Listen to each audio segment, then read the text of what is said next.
Assalamualaikum warahmatullahi wabarakatuh. Selamat sore dan salam sejahtera atas kita semua. Ini Pak tentang Pak Dirjen tentang persebaran. Yang benar persebaran, penyebaran ya. Persebaran kawasan industri di Indonesia ya. Ini saya melihat potensi sebetulnya kalau dilihat dari pusat-pusat industri ini kan berat ke selatan ya. Berat ke selatan Indonesia. Eh, Sebetulnya kalau untuk pangsa pasar kita, itu yang besar tuh di utara, Pak. Ya, di utara kita menghadapi 2 miliar manusia. Lebih. ASEAN saja 600 juta. China udah berapa sekarang? 1,5 beberapa. Korea dan sebagainya. Kalau kita fokus-fokus di selatan nih, transportasi dan juga logistiknya kan sulit ini. Yang kita hadapi Australia sama Selandia Baru. Total penduduknya dua negara ini cuma 36 juta, Pak.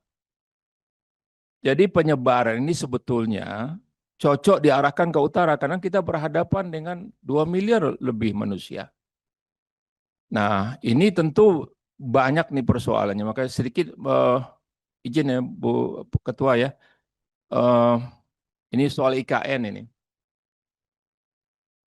Kenapa di sana diletakkan ibu kota ini? Pak Putra juga sempat menyoroti tempo hari itu ya. Menyorot aja.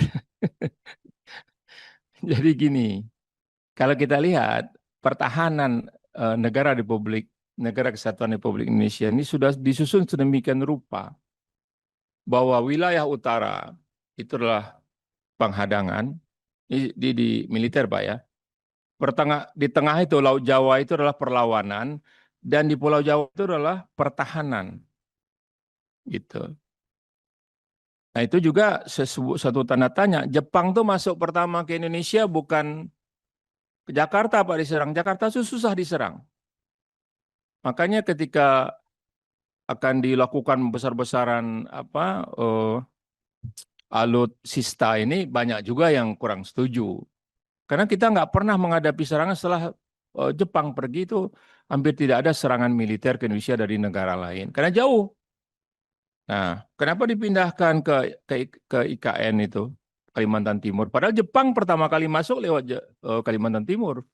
Artinya dunia internasional melihat kelemahan pertahanan Indonesia itu ada di Kalimantan Timur. Baru dia ke Palembang dan baru masuk Jakarta. Yang saya ingin diskusikan bukan itu, tapi potensi ekonominya.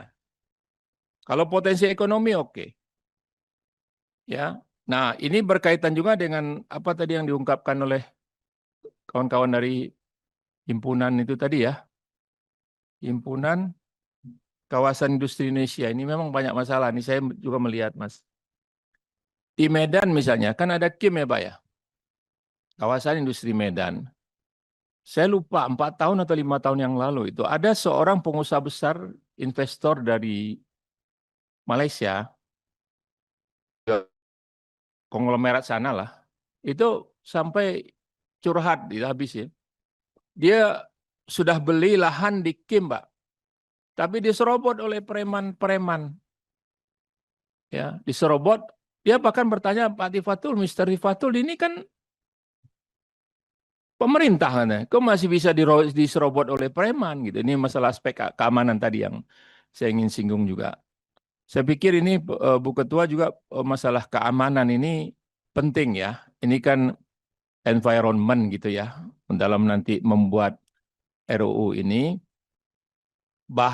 lahan yang sudah dikuasai itu oleh negara dan diserahkan resmi dijual secara resmi dalam kontrak sekian tahun dan sekian tahun, itu bisa diambil oleh orang-orang yang bukan hak mereka gitu ya. Nah, itu satu hal juga ya. Dan kalau memang saya kebetulan Sumut 1, Pak. Jadi Sumut 1, Medan, Deli Serdang, Sergei, dan Tebing Tinggi. Makanya kalau di Medan tuh biasa, kalau mobil berhenti, ada uang keamanannya, Pak. Menurunkan barang, ada menaikkan barang, ada. Jadi kalau di mana kalau kalau naruh pasir, orang itu mau renovasi, itu ada uang keamanannya, Pak. Nah, jadi yang banyak di Instagram itu banyak kejadian di Medan. Semuanya pakai uang keamanan ya. Jadi untuk industri khususnya, saya pikir ini masalah keamanan ini penting dan secara persebaran kawasan industri, saya hanya memberikan suatu pandangan aja untuk ke depan, Pak. Kita memang akan banyak berhadapan dengan rakyat di utara, bukan di selatan. Makanya memang strategi meletakkan Jawa sebagai pusat industri juga menurut saya tidak apa-apa dikoreksi itu, Pak. Ya, karena di utara kita berhadapan Sri Sri Mulyani pergi hatiku sedih, cukup segini dan terima kasih.